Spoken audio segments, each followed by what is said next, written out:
What are you talking about? Are you ready for rapid fire? Let's do it. All right. You were throwing me off with your whole like what?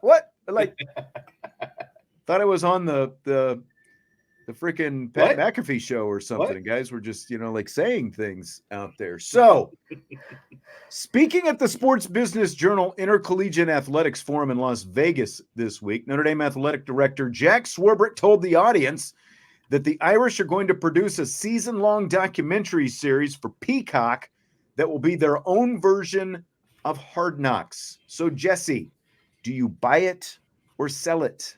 I buy it. I'm a huge fan of Hard Knocks, and I'm an even bigger fan when it is my team. Speaking of, I do need to get caught up on my in-season Miami Dolphins Hard Knocks. No, but I think this is a perfect fit for Notre Dame, and especially for a college team that kind of wants to take its first crack at it, right? At this kind of Hard Knocks style of documentary. It's very fitting for Notre Dame, and it to me provides more excitement, especially as fans. You just kind of see the inside of practice a little bit more, the commentary, how things are run, the day to day, and that sort of stuff. So I think it's a perfect fit for someone like Notre Dame. Again, because of the national brand, I think it'll draw a large audience, and it just feels very on brand for Notre Dame as a school that might try something like this. And Tommy, I'm not ignoring you. The finger guns have not taken many shots downrange, to answer your question. See, it's funny what questions Tommy demands to have answered, I think Stymie just said it. Peacock needs content, and Notre Dame's going to give them some. And Notre Dame has been compensated, for it on NBC's part. It is part of the NBC contract. There are cameras around all the time anymore anyway, with social media and everything else. So I don't think it's going to be a distraction. I guess my short answer, I should get this out there. I do buy it, but I am curious to see exactly what they do with it, because like you, I love this kind of stuff. I've been watching the behind the scenes stuff. It's always good for nerds. Yeah. I mean, I've always watched Hard Knocks. And that's more than 20 years now at this point. Now they've got the in-season ones that somebody mentioned. The Dolphins one is good. I've enjoyed that one so far. But what are they going to do that's new though? Because that's like where these shows, like the preseason Hard Knocks, where those shows were interesting is when they took like the low drafted rookie or the some of the undrafted guys who start to become a storyline, and they're talking about, are they going to make the cut? Are they not going to make the cut? And they follow that throughout the arc of the series. Like, that's where some of that stuff gets interesting. They don't have that, with something like this on a college team. No one's going to get cut. Remember, they did do this before, back with the Showtime series, something similar to this back in 2015. It was the year Malik Zaire got hurt and Deshaun Kaiser took over. So they've done something like this before. Where it can be interesting, I think, and unique is like if they do more of the stuff like they did, like the headsets, those kind of conversations during games, like they did, like the social media team did with the Duke game. Like that would be, showing more of that kind of stuff, giving us inside insights to real conversations that are taking place during games. Because I mean, the coaches want as little shared in these things as possible, and I get that.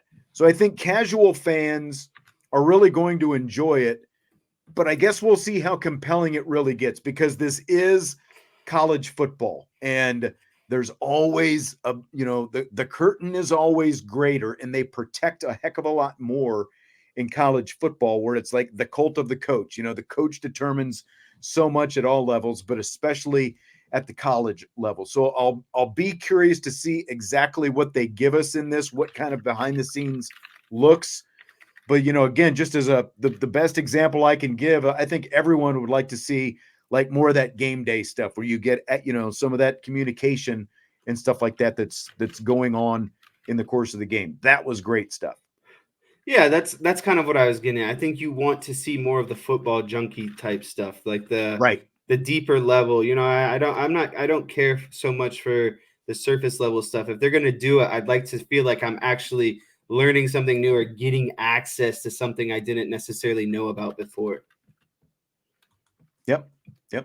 Completely agree. Do you buy or sell that Audric Estime could make more money from NIL by staying at Notre Dame next year than he would as a rookie NFL running back?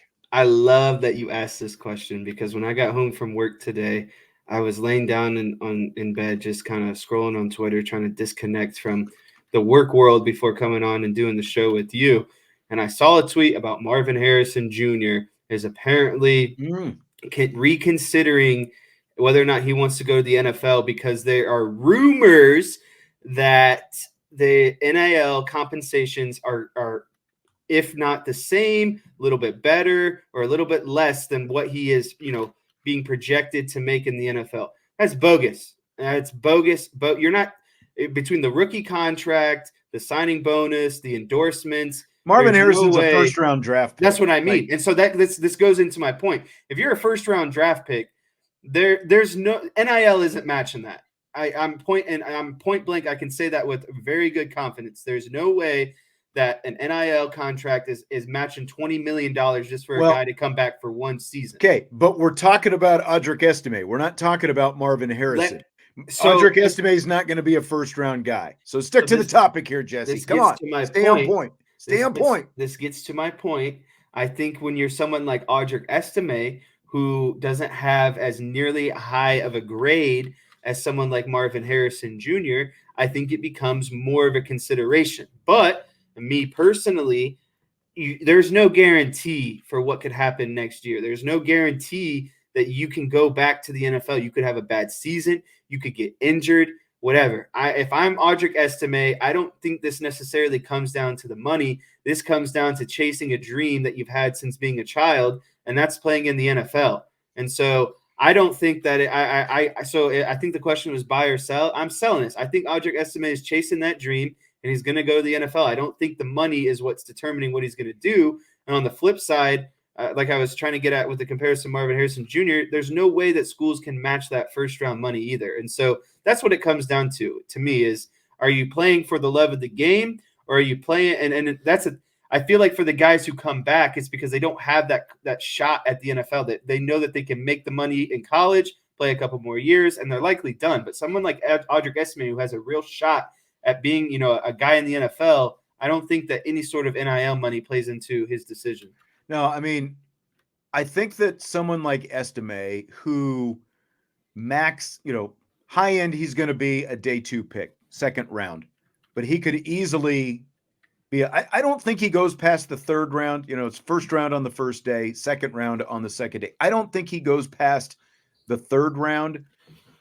But second and third, there's a huge difference in money between the first round. But the other thing is, there's also by not being a first round guy, the team doesn't have that 5th-year option. So that gets you to the second contract sooner. And it also gets you to your pension time. It starts your pension clock when you're talking about, how long you stick around and what kind of benefits you get on the back end. So for the short term, Audric Estime might easily be able to make a couple of $1 million by staying at Notre Dame next year, which could feasibly be more than he would make if he were drafted in the NFL. But everything that comes with starting your NFL clock and work, and that's what these agents try to pitch a lot of these guys on. Start your NFL clock, especially as a running back, an NFL running back, they have a very limited window.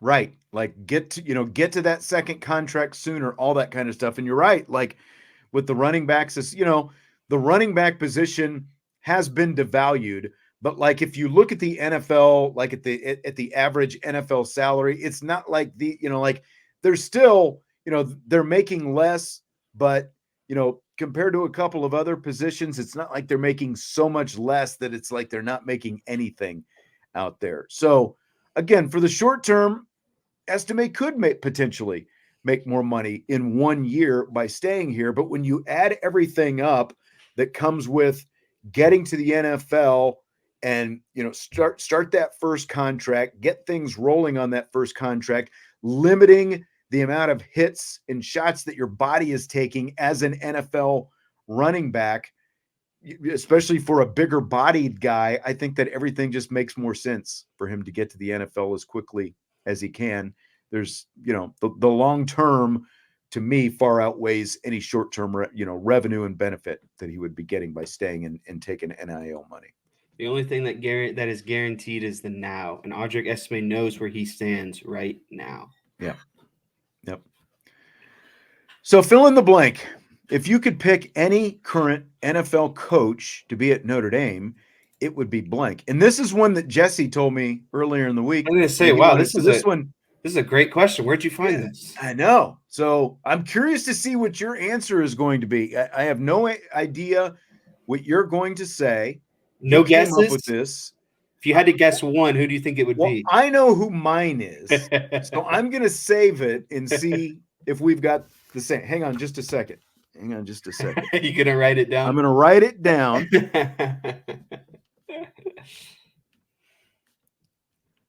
Okay, go ahead. My answer would be Mike McDaniel of the Miami Dolphins. Hey, there we go. I love that you wrote it down too, so people don't think that we're just lying. That's why I wrote it down. So I'll give you a couple I love reasons. This guy, man. I love this guy. I love Mike McDaniel, and I'll give you a couple of reasons why. The first reason is just the way he connects with his players. He is a player's coach. He's one of the boys. I mean, when he talks to his players, he calls them bro. You know what I mean? Like he is out there having a time. But when it's time to get serious, I don't think anyone locks it down more than Mike McDaniel does. And the thing that really impresses me the most is I was watching the Manning cast the other night on Monday night, and they had Tua on. And Tua point blank said, I have to thank Mike McDaniel for the resurgence in my career because he found a way to work the offense around me for us to be successful. And that's why I want Mike McDaniel as my head coach. And I said to bring this question up later because that's what Jared Parker didn't do last year. Jared Parker didn't find a way to make his quarterback work. Mike McDaniel would have found a way to make that quarterback work. There's no excuses, right? And so that's what I love is Mike McDaniel knows how to relate to his players. He has his players' backs, and he's going to do everything in his ability to make his players better or to make to basically make he's going to do the dirty work to make his players look good, to make it look like these guys are great. But really, at the end of the day, he's the mastermind behind it all. And so I love his energy. I love his youngness. I love his relatability. And he's a funny guy too. He's a very thoughtful. He's witty. He's sarcastic. I love everything about him. And I think his players love playing. I don't understand him wearing, those 3/4 joggers. the joggers on game day. The joggers on game day is a look. I will give him that. And as Corey Flynn points out, the old 70s mob boss sunglasses are a little bit cringe. Like the look is interesting, and they actually showed him on that Washington staff from a few years back, and he is I always thought he was a little bit skinny for a guy who played football himself. Granted he played in the Ivy League at Yale, but he was a little bit rounder in the cheeks during his Washington days than what he is right now. But I mean, you talk about what's one of the greatest things about Marcus Freeman? His ability to communicate, the way he interacts with people. And that's what you were just talking about with Mike McDaniel. And we were just talking about the Notre Dame version of Hard Knocks that's going to be on Peacock and the current in-season Hard Knocks with the Miami Dolphins. That stuff I think that Notre Dame can do as well is really highlight Marcus Freeman and the way he interacts with people, behind the scenes and some of that kind of stuff, because you really get to see that with Mike McDaniel. And that's what stood out in watching this in-season thing with Mike McDaniel is one, how smart it's obvious how smart he is, because that's how he got to where he is right now. The kind of offensive mind that he has, he's out there calling plays and everything else, but the way he interacts with people. And as you said, the way he sets his guys up to have success. I think all of those things, they're just because somebody brought up Shanahan, and Shanahan is a great offensive mind as well.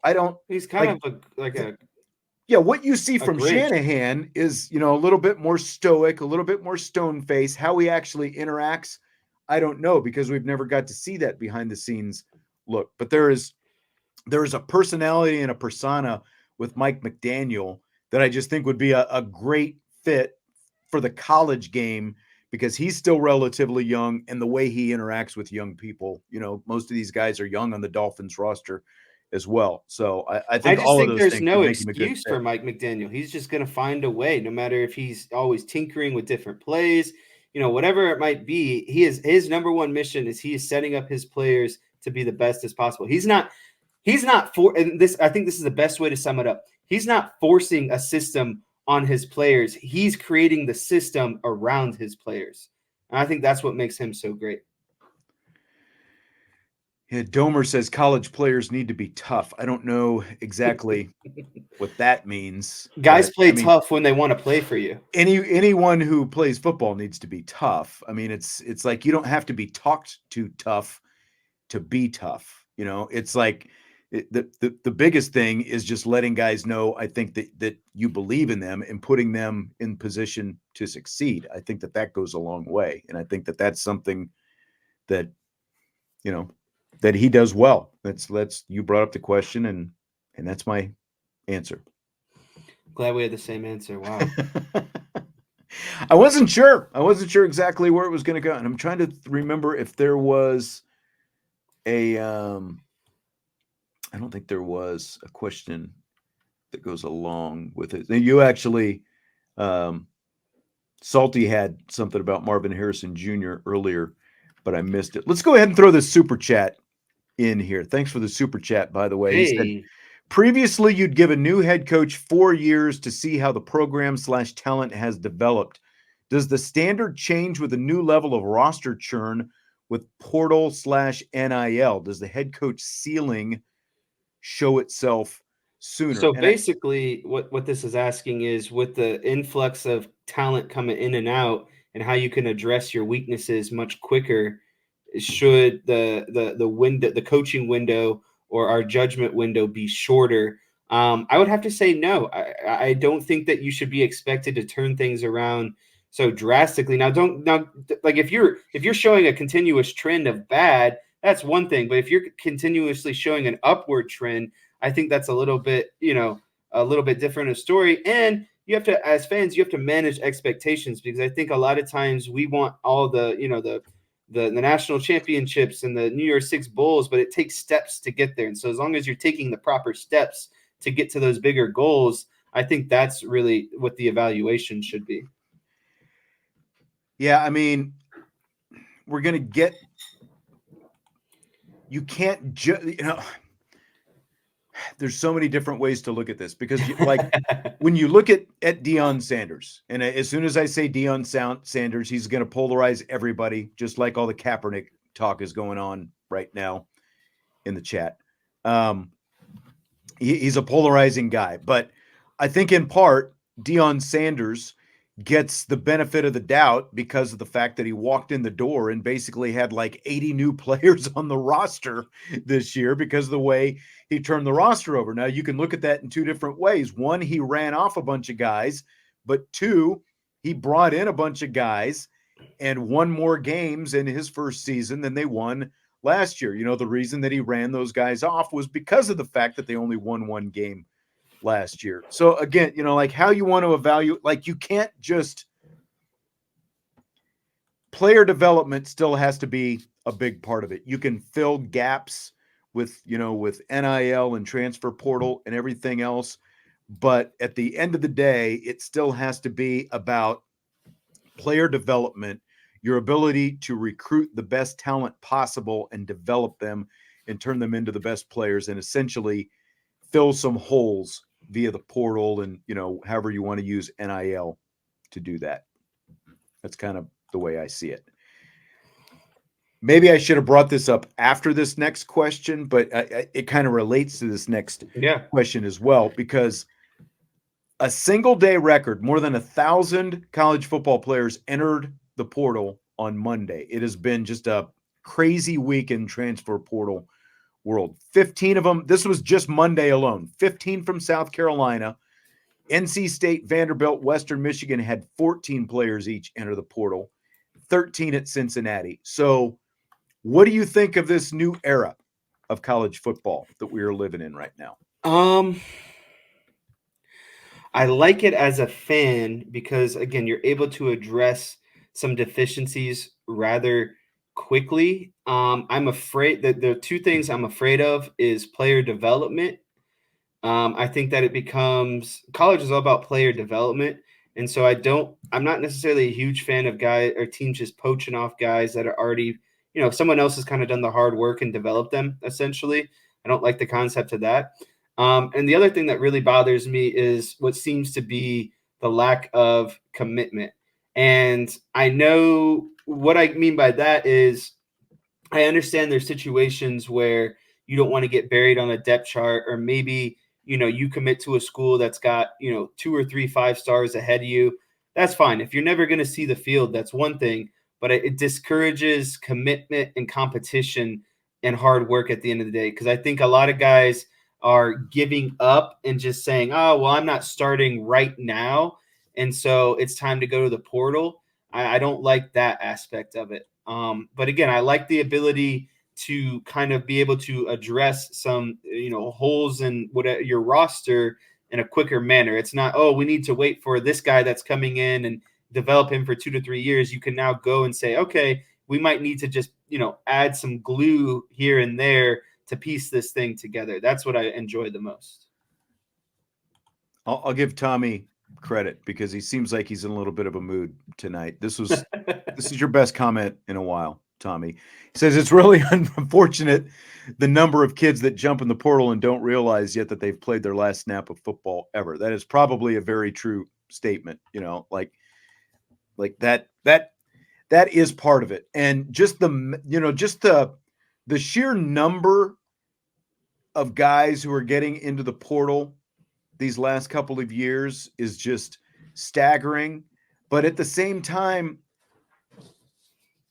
I realize it stinks, but like Notre Dame has felt it more this year than any year before, with not just the number of guys going in the portal, but the quality, obviously, of some of these guys. And and it kind of catches you a little bit. But they still didn't have 15 like South Carolina, or 14 like North Carolina State. And remember, Dave Doran was the one after his game talking about it's coming, and I don't like it. And it does stink, that some guys, can't kind of see, look at a guy like Xavier Watts as an example. All the stuff that happened with Xavier Watts early in his career, moving back and forth, offense to defense and defense to offense, and then finally sticking at a position, and now he gets the award for the best defensive player in the nation. That, like, stories like that are too few and far between because you have so many guys jumping in.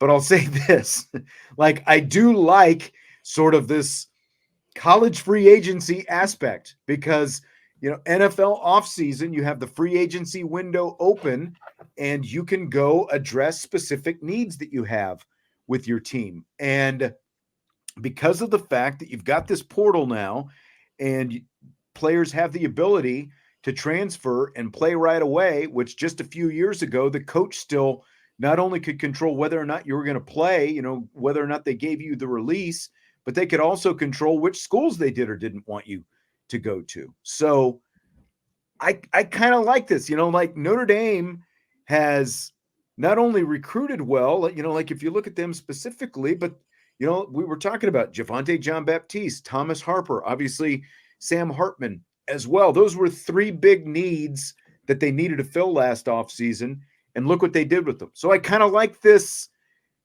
sort of, free agency period that lets you address some short-term needs by going out and getting some guys in the portal. And NIL has definitely played a part in that, and it's helped it.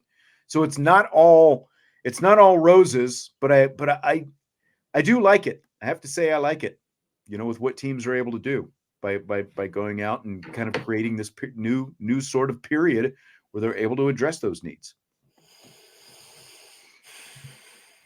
So, Jess, the NBA's in-season tournament has been a big success. Would you buy or sell a college basketball conference doing a similar thing? Before you answer that, Salty did have a question in earlier, the NBA's in-season tournament has reached the semifinals. Has it been a success? I would say yes. Do you even know it exists and which two teams are playing tonight? Pacers, Four Bucks, teams. actually. Four Yeah, teams that's are right. They're playing in the tonight. semifinals tonight. And Pelicans and Lakers is the other game for people so who want to test my knowledge. my question, again, leaving the NBA, who's playing, who's not, that's irrelevant. Do you think that it could work, like if a college conference decided to do something like this in basketball, an in-season So tournament? I think that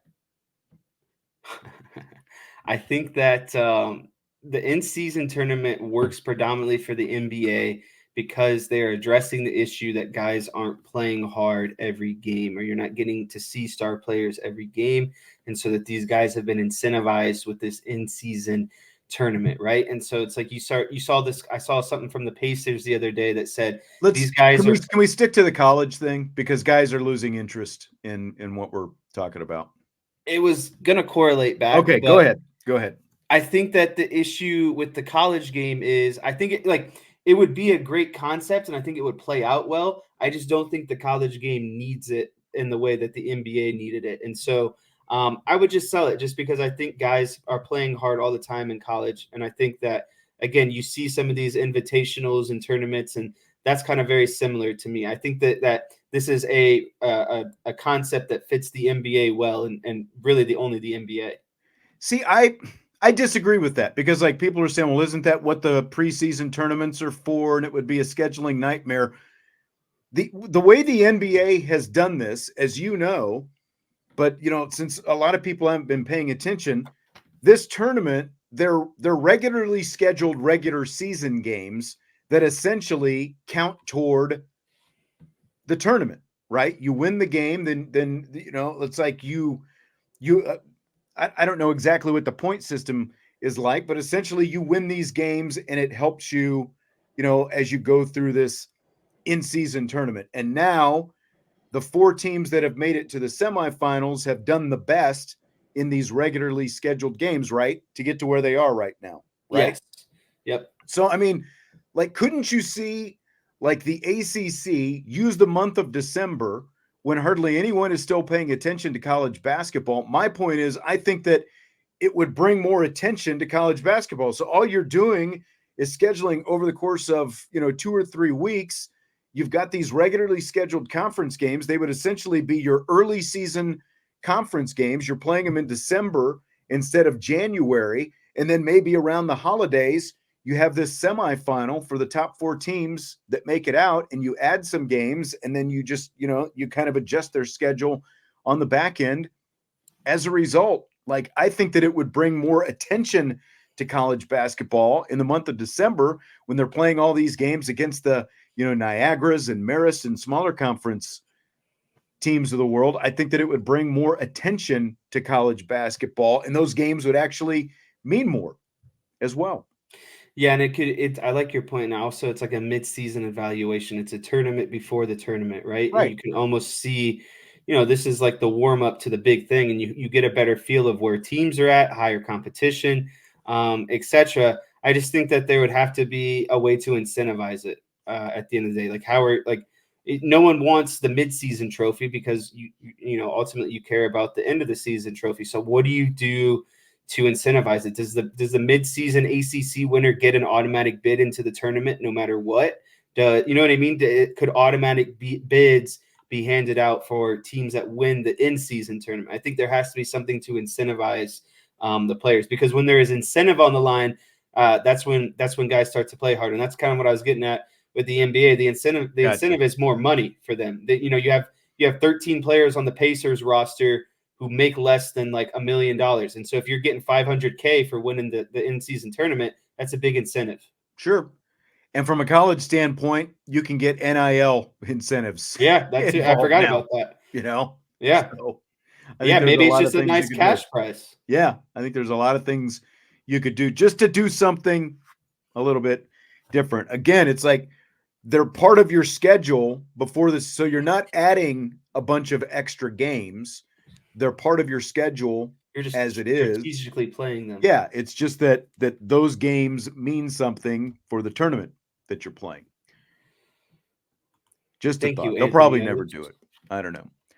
Coleman, on the subject of basketball, through 8 games has men's basketball, and he's talking Notre Dame. Have they underachieved, met, or achieved your expectations? In my opinion, they've overachieved considering the roster turnover. I would say, I think they're what? I think they're at 500 right now. I would say that they have met my expectations. I don't know about overachieved. I think that they have at least met them. I still think it's going to be a tough road for them the rest of the way. The wins they have, obviously, Oklahoma State is their best win, and otherwise they've beaten a bunch of mid majors. But you nailed it with the roster turnover. That's the thing. I just did not have overly high expectations, and just kind of watching their play, peak and valley so far. I think that they have probably met them. I don't think they have underachieved though to this point. What do you think, Jess? I would say that they've slightly overachieved, but ultimately they've won the games that they're supposed to, and I think that they've lost the games that they're supposed to. And I think there's a case for each side for not. I think that the Oklahoma State game was a good win, and a game that you can maybe argue that they shouldn't have won or that they weren't projected to win. And then the loss to Western Carolina was a game I felt like they should have probably won. And so, you flip those two. I just think it's just going about as expected. They're really, beating the teams that they're supposed to and struggling against some of the better teams. But I think we'll find out a lot more once they open up ACC play. That'll be the kind of, more consistent ACC play because they played Miami so far. And they have a big game against Marquette coming up. So I think that you can learn a lot more about, it's a little early, but I think that they've slightly exceeded my expectations so far. I just love that even, the mention of 3 letters, NBA, and then people get so sidetracked you can't even focus on the fact we're talking about applying something they're doing there to college basketball because everyone just gets sidetracked and goes on their rants about what they hate about the NBA. Sportsbook Lab says, what the hell happened to Mike Bray? Why is he not coaching? He is coaching, but he's in the NBA. That's why you're not paying attention to it. He's the Atlanta He's an Hawks. assistant coach with the Atlanta Hawks. So that's where he is. He's with the Atlanta Hawks. It's a different universe, really. It's so far away. It's professional basketball. Decaf 18. When will the ladies MASH unit basketball have a full roster? I'm not sure I've seen a team depleted more from injuries. And so they were without Emma Risch last night after already being without Kassan Prosper from last week. And Kassan is still in a walking boot right now. I guess she's just got some leg soreness. It's like they don't think that it's anything serious. It's more just it's been sore, so they're not pushing it right now. Sonia Citron going to be back, should be back by the end of the month is what they're talking about. So I would think by the time the new year rolls around, they get through, they've got Purdue 10 days from now, and then they've got Western Michigan on December 21st, and then they'll get the holiday break, and then New Year's Eve, they go to Syracuse. By that New Year's Eve game, they could be back at full strength. And that's, of course, when I say full strength, that doesn't include Olivia Miles because I'm just not sure what's going to happen with her right now. But of the ones who started the season, I would think that they will probably have all 3 of them back by the time the end of this month rolls around. Roll into that last question. Which one? The very last one. Is it on your side? No. Of the actual rapid fire questions. Oh, gotcha. Let me see. So fill in the blank. Football TV rules analysts are blank. Oh no, not that one. The very next one. Well, let's get this rules analyst question first. Rules analysts useless because all they're going to do is sit up there and agree with you. They're not going to basically turn the back on their own hired officials. And so most of the time, there's no one out there is not they're not providing any sort of extra information. All they're doing is trying to find a way to validate what was ever called on the field. So really, they're useless because they explain the rules and they'll contradict their rules. And again, it just all goes back to making sure they look good at the end of the day. Yep. I would say 1% of the time they maybe explain some nuance that we don't know about and it's actually helpful. But the rest of the time, they just don't tell us anything that we can't see with our own eyes. And I've heard Jimmy Traina, he hosts the SI Media podcast and he writes, covers sports media for Sports Illustrated. He talks about it all the time. They're redundant to what's going on in the game. These guys are afraid to give you their true opinion because they don't want to look bad. They typically just, back up anything that is called on the field. They don't want to contradict the officials on the field because of course, they're all former officials themselves. So they don't want to make the other officials look bad. And they just don't say anything. Like, were you watching the, I don't know if you might've been watching, I don't know if you had the sound up, the Georgia-Alabama game last week where they threw that flag for the horse collar tackle. Yes. And I think they brought in, I think it was Gene Steratore because he's the CBS guy. They bring him in and, he's talking about, his hands down in the collar. It was a good call. Of course it was a horse collar tackle. And Gary Danielson's going, well, it looked to me like his hands were just up on his shoulder pads, and he pulled him down. And that's what I saw as well. But it didn't want to contradict, the call on the field. And that's typically what it turns into. And then the next day, did you hear about this one? The Patriots-Chargers game, what happened in that game with the flag that was thrown? Mm-mm. So Bailey Zappi throws an incomplete pass. Refs throw a flag for pass interference on the play. So Chargers head coach Brandon Staley challenges the ruling because he thought that there was a tip ball at the line of scrimmage. And if there's a tip ball, of course, there can be no pass interference. So CBS shows all these replays, and one of them shows that it looked like a Chargers defensive lineman tipped the ball. But the replay booth still says, nope, the call stands, no tip ball at the line of scrimmage. So they bring in Steratore, who said he just goes on, great job by the cameraman, to get to that, and he talks about the fact that the ball was deflected, great job by the cameraman showing that ball, hitting the fingertip of this guy, which does remove the foul for pass interference. And he goes on and on about what a great job the cameraman did of showing that ball tip it. And then the announcers go, hey, Gene, they got the call wrong. It's like he's talking about it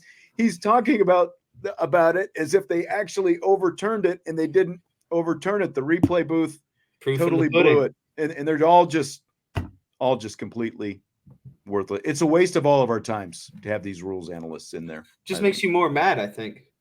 I think so too.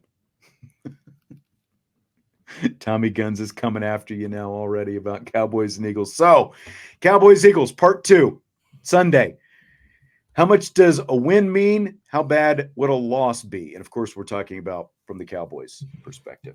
A win means everything. It's rivalry week. It's the Eagles. It is your most hated rivalry. These are, arguably you could say that these guys are fighting for a top spot in the division, a top spot in the NFC. It can mean a potential first-round bye. And again, when all this accumulates to against your biggest rival, and especially the letdown of the game in Philadelphia, I think on paper the Cowboys are the better team. They've been playing like the better team for the last month. But that's the issue with the Cowboys. As soon as you think that you know something about them and they should be playing a certain way, they revert back to old ways. And so if they lose this game, it's crushing to me because it shows that they can't actually stick to it and stay on this streak and win the big games, right? Because, again, I think the Cowboys are menaces at home. And you tack on the fact of how well they've been playing. Dak is the leader and the NFL MVP right now. And so there's a lot of things going on. There's a lot of hype. But, again, when you start introducing hype and expectations around the Cowboys, what do? They lay an egg and they usually let you down. And so I think this is a big, big, big win for the season because this is what steers you into the playoffs. This is what gets you on track to get into the playoffs at the end of the day. And there's nothing more I'd love to see than Nick Sirianni crying just like he did in the Super Bowl. Sirianni tears.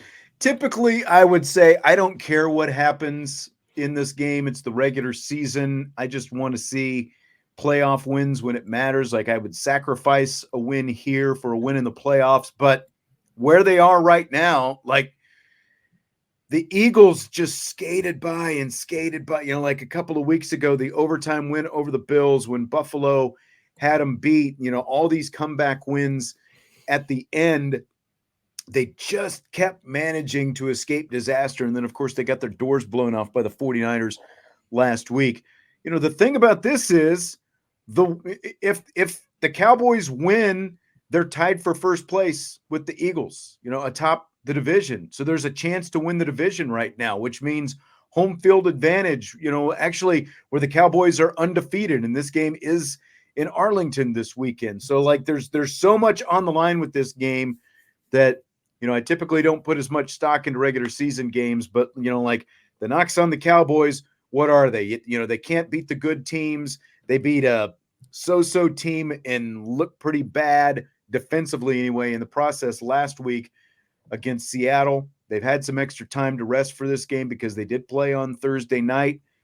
So it means quite a bit. A win would be huge for a chance to actually have some home field advantage. It's like I've seen people say it's a must win for the Eagles. I think it's really a must win, I think, for both teams when you look at the chance to host playoff games in January as opposed to going on the road. So I don't know how much, I'm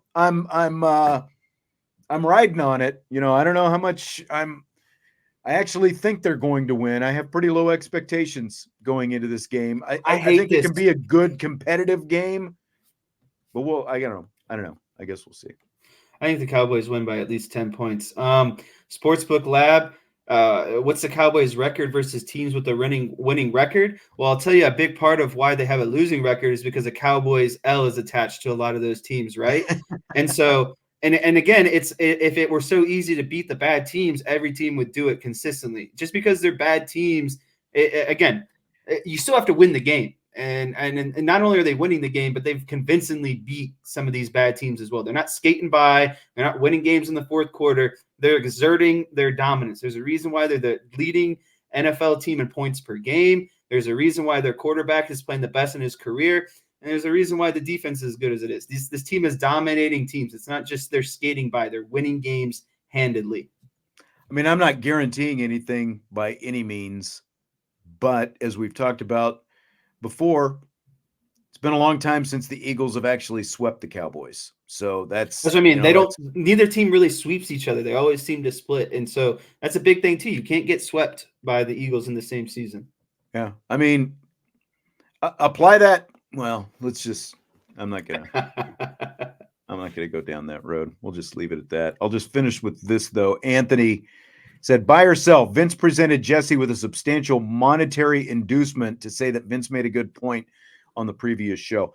I have to sell this because Vince's wife would never approve that monetary inducement. Vince has got to get approval to spend any money.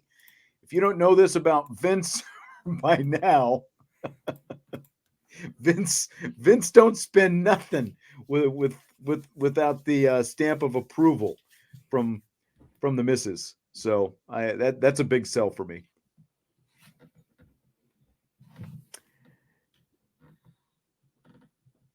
Sunday. We'll talk to you Monday. I'm fully ready for everyone to be, coming in hot, throwing shots at us. So we'll see. Yeah. Oh, so now we can talk about the Cowboys for hours, DK? Here we go. DK, those lines are rolling into Jerry's world in a couple By the way, did you see game? The over-under for tonight's Steelers-Patriots game? No, is it in the 32 area? 30.5 points. Ooh, that's Iowa level. 30.5 points for Steelers-Patriots. I did see something last week. Most of the primetime games, especially Thursdays, go under on the over-unders. And this, so really kind of sets this up to probably go over. But this would seem like the game that's almost guaranteed to go under. 30.5 points, Steelers-Patriots. Thank you, Michael Hahn. Everyone always loves to bring up the Cowboys' downfalls, but you know what the common denominator is? They're always playing important games, and they're always in the damn playoffs. Brent's asking who owns the tiebreakers. If the Eagles and Cowboys are, like if the Cowboys win this game, they'll be tied next week. For right now, the Eagles would have the tiebreakers because they have the better record within the conference. So obviously Dallas would still need some help down the road, but there's no way Dallas is going to win the division if they don't win on Sunday. So just leave it. Cause like when you look at the schedules, Dallas is considerably tougher than Philly's down the stretch. Fun note, though, I don't know if you know this, but if the Cowboys do beat the Eagles, they will technically be in first place for a few weeks. But if they end with the same record, the Eagles would hold the tiebreaker. So the Cowboys will technically be in first for a couple of weeks, even if they win, but it'll be for naught. The Eagles have to lose another game. Yep. Yeah, I mean, I agree, Michael. The Eagles probably won't lose one more game than Dallas, but we can at least hope. We can at least hope for 1 week. All right, that's going to do it for tonight. Appreciate all the questions, a lot of good stuff, and a lot of good interaction. Hope everybody had fun. We don't mind mixing it up, and having some good times with it. So we will talk to you later. Have a good one. Appreciate you. I hope that it was good enough for Tommy to hit the like button before he leaves tonight, because he said he was reserving it for later on. Maybe he can talk DK into hitting the like button, and everybody else as well. And of course, subscribe, rate, and review. Thank you very much, Joe. And we will talk to you. Thank you very much, Sportsbook Lab, to you as well. We will talk to you next time on IB Nation Sports Talk.